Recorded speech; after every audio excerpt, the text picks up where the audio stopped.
Tamam, az telefon yakın benim.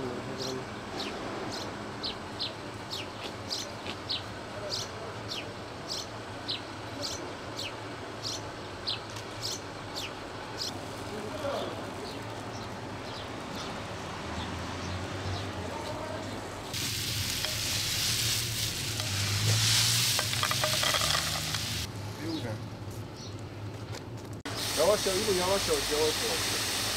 Ha. Bir de kamera bak.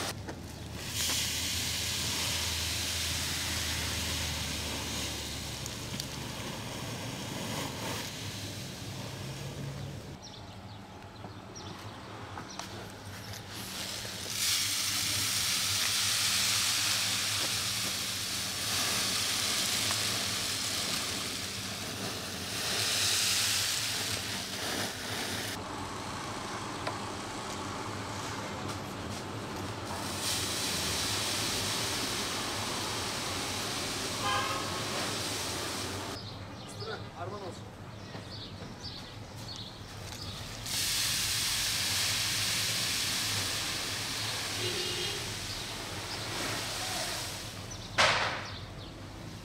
Ben programı tanıdım.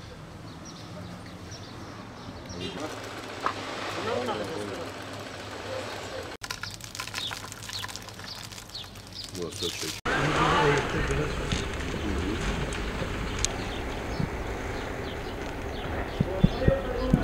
Sistemimize bağlanmasının stokçularla veyahut da bir başka kara borsayla bir alakası çok olmadığını düşünüyorum. Sistemimiz 2 yıldır belli mahsulü olmayan bir gelir durumundadır.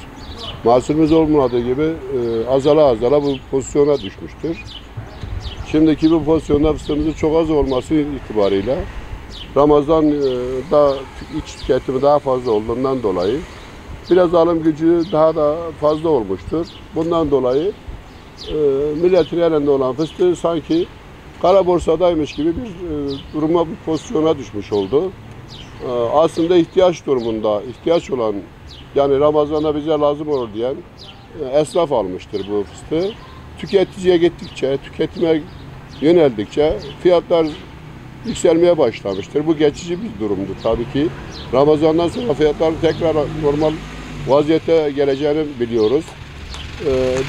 Bundan dolayıdır. Yani mahsulümüzün 2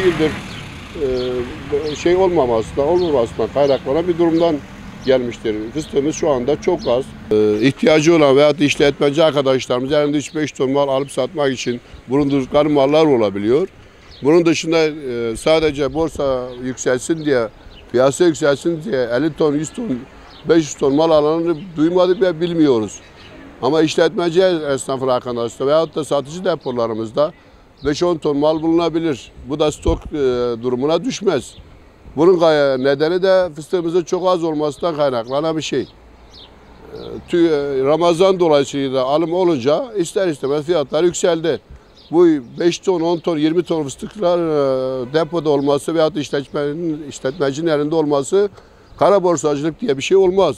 Kara borsacı dediğin adam piyasayı toplar, ambara koyar, kitler, ondan sonra gizli gizli satmaya başlar veyahut da fiyatı yükselterek satar. Oysa bütün piyasamızda fıstık bulunuyor.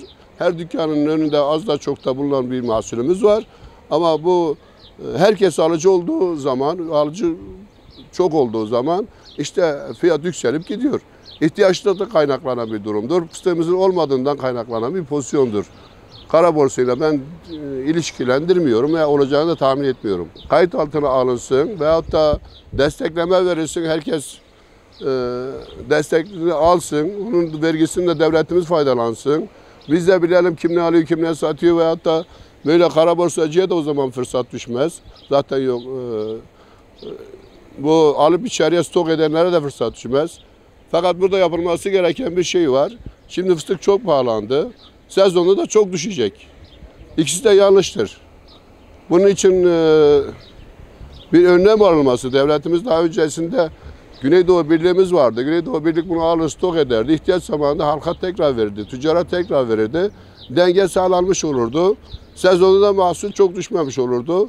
Müstahsil vatandaş mağdur olmamış olurdu. Ama şimdi 40 liraya çıkan bir kabuklu fıstığımızın yarın 20 liraya düşeceği söyleniyor. Yazık değil mi? Yani bir tarafı 40 bin lira, bir tarafı 20 bin lira. Arada 2 ay, 3 ay. Böyle bir fark çok dengesizlik bir şey. Çok dengesiz bir şey. Bunun önlenmesi ve hatta buna bir çare bulunmasını devletimizden bekleriz. Lisanslı depoculuk diye bir şey konuşuluyor esnafımız arasında. Bir talep oluyor, biz de destekliyoruz. Bu da olursa bu da daha güzel bir şey olur. İnşallah iyi günlere doğru gider. Olmayan malın fiyatı olmaz. Fiyatın yükselme sebebi ürünün olmayışından. Geçen sene rekolte düşük olduğu için bu sene de talep fazla olunca fiyat yükseldi. Stokçu falan yok yani. 210 liraya satıldı, işte tuzlu fıstık 100 liraya satıldı. Yalan bunlar. En fazla şu anda 160-170 lira beyaz iç fıstık, 55-60 TL civarında da tuzlu fıstık satılıyor.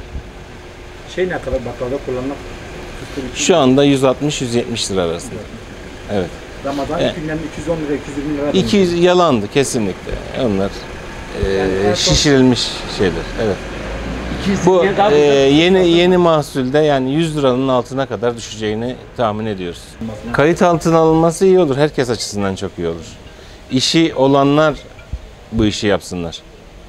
İşi olmayanların gelip bu işten para kazanmaları bence de yanlış.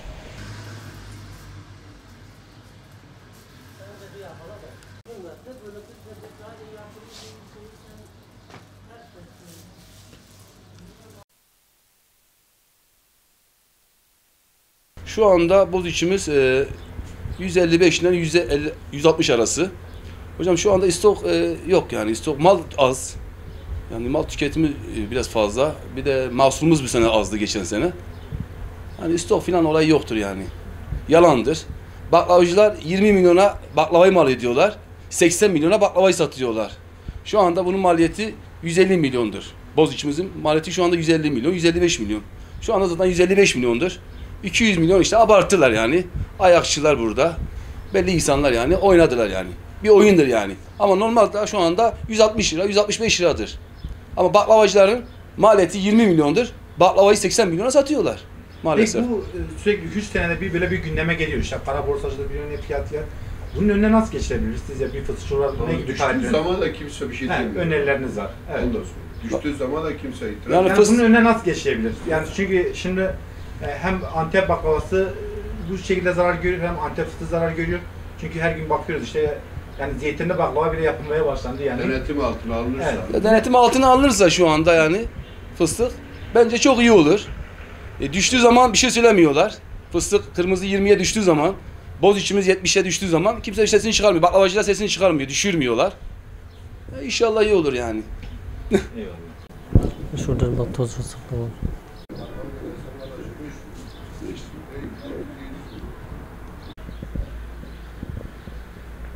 Ne oldu?